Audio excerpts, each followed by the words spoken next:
Hello, Willow friends. I have another book for you.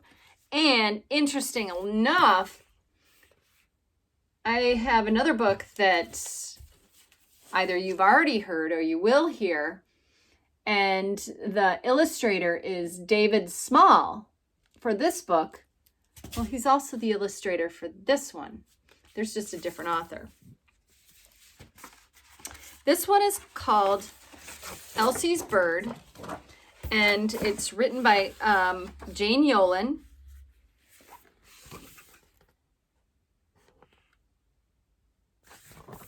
Scooch to the side so I can show you the pictures while I read. That's one of my favorite things to do. This book was written, see if I can tell when it was written. 2010.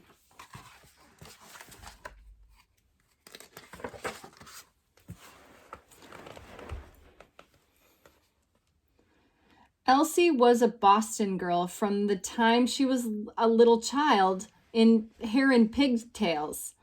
She knew the cozy harbor where the gulls screamed at fishing boats, where fish merchants called, "Fresh cod! Fresh!"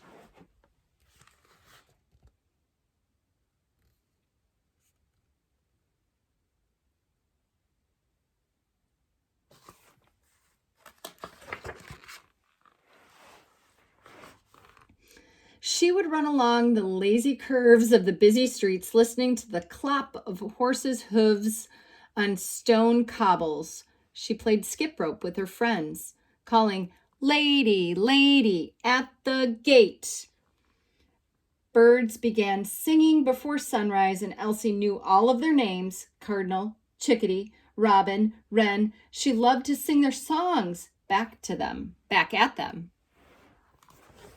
Oops, sorry, I didn't mean to throw the book at you.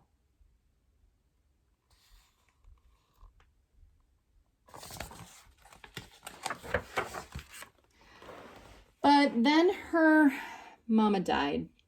After that, every Sunday, when the steeple bell rang, Elsie went to church with her papa to speak familiar prayers and sing favorite hymns and remember. Even so, it was a comfortable childhood, and all Elsie knew. But Papa longed for something else, something far away from Boston, and the sadness in his heart.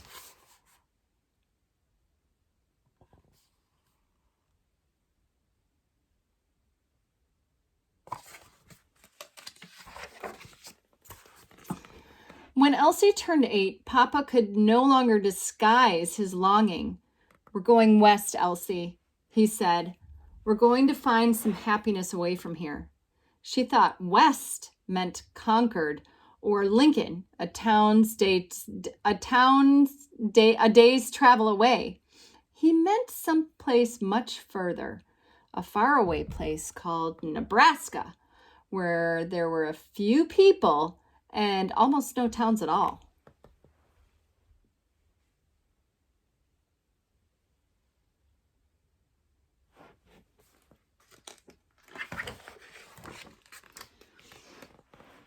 Elsie's grandmother Nana wept and her grandfather Nani harumphed. Her friends all made her little gifts. Then Elsie and her father got on a train. They both carried carpet bags full of clothes and brought along a maple chest packed with linens her mother had sewn over the long years before she died.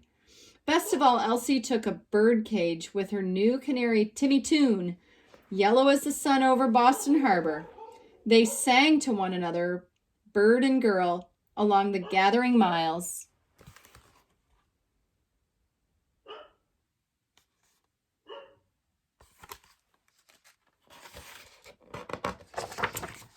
All the way west, the clattering of the wheels reminded Elsie how far she was going, away from the sound of the sea and the familiar bowl of the sky.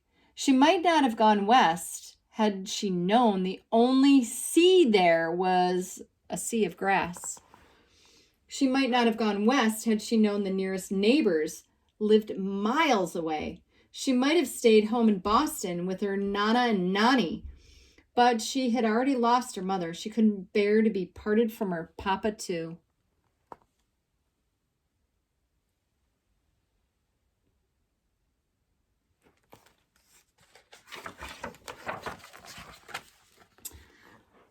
When they got to Nebraska, to the plot of land Papa had bought, there was only a house built in the ground.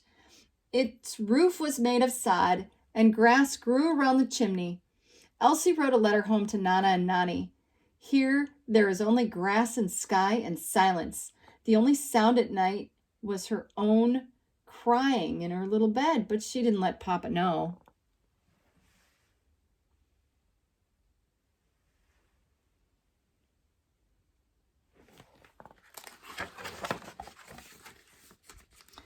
Sure, there was sound in Nebraska, wind through the grass during the day, crickets and grasshoppers at night, but Elsie couldn't hear it. And when it rained that hard rain, she huddled, not listening, in the cool dark of the sod house, dreaming of Boston cobbles and bells.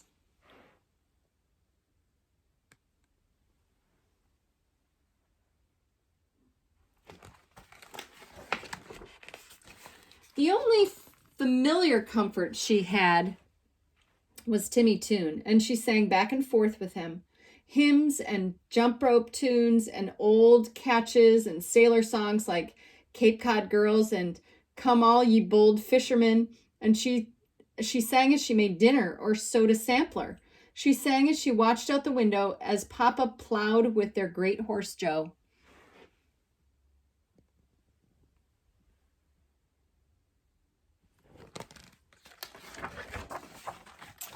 Sometimes she stood at the door, following Papa with her eyes as he rode off in the wagon to get supplies in the nearest town 10 miles away. But she didn't go outside to wave goodbye. Oh, Papa tried to get her to walk out. He'd say, "Come with me to the river, Elsie. The fish are jumping at the flies." Or, "Come out with me to see the sunset, painting the big sky red." But she was afraid to lose herself in the silence of the prairie. She would touch Timmy Toon's cage as if he kept her safe. "Well, I'm glad you've got that canary," Papa said, then hugged her and drove away.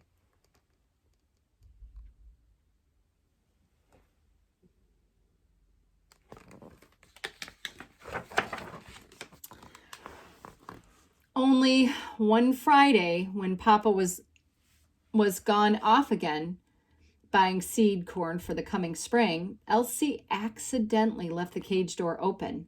Timmy flew right out, winging through an open window. Elsie grabbed up the cage and without thinking ran outside after him. "Timmy!" she cried and whistled. "Timmy!" she called to coax him back. She ran across the farmyard and into the tall prairie grass, crying the canary's name. "Timmy!" she sobbed, "Timmy!" until all that could be seen of her was the hand holding the cage above the high grass.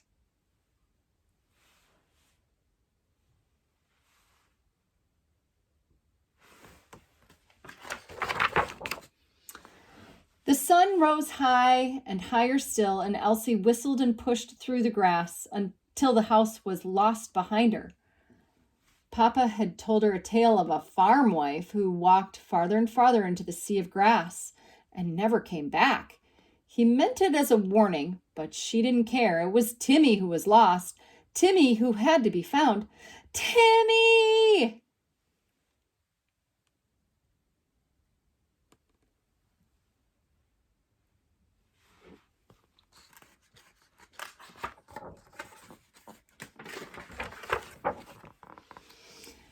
She cried again, and then, in a thin, hoarse voice, began to sing his favorite song, "Go in and out of the window."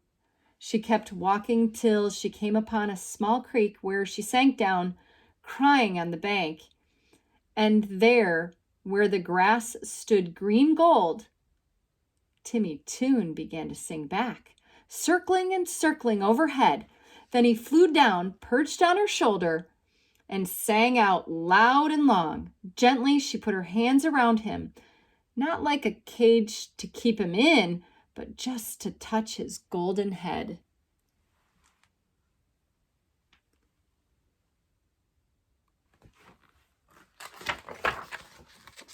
Suddenly, they both heard a raspy coolie, coolie. A blackbird flew over to them and sang again. Coolie, Elsie sang back. Coolie. And then, sitting there by the burbling creek in the green gold grass under the sun-washed sky, Elsie finally heard the voices of the plains. She heard the wind rippling the grass. She heard the long V's of geese spinning out cries like thread, the creaking call of the sandhill cranes, the bubbly larkspur far out over the tall stalks. She clapped her hands and sank back to them too. Skip rope songs and sea shanties and hymns from her Boston church, and Timmy Toon sang along with her.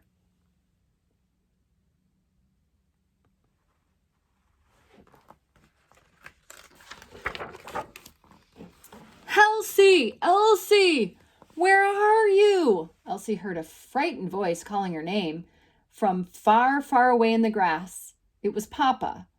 Papa! She cried. I'm here! Here! She picked up the cage and ran toward the sound of his voice. Timmy followed above her, stopping now and then to rest upon a stalk.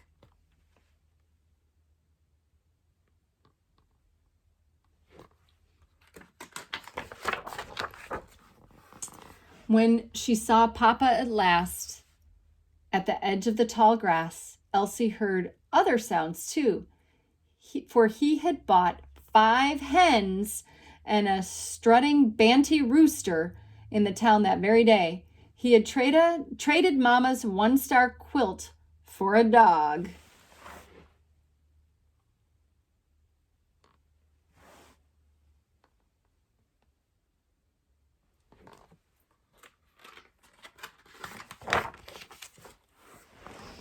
How Elsie loved that hound. From the first moment it greeted her, jumping up and licking her face, and then a-rooing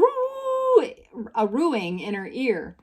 She sang back to it, a childhood favorite, with the bow wow here and a bow wow there, and Timmy Toon sang along. That hound, those hens, that banty rooster, and all the noise they made kept Elsie's house full of sound, and Elsie loved them all, for they turned her house into a true prairie home.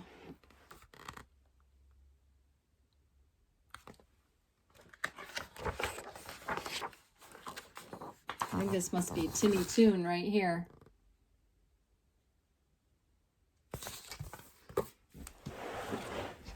Like I said, another one of my favorites.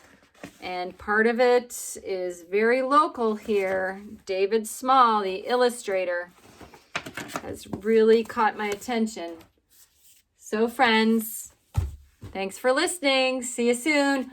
Be good.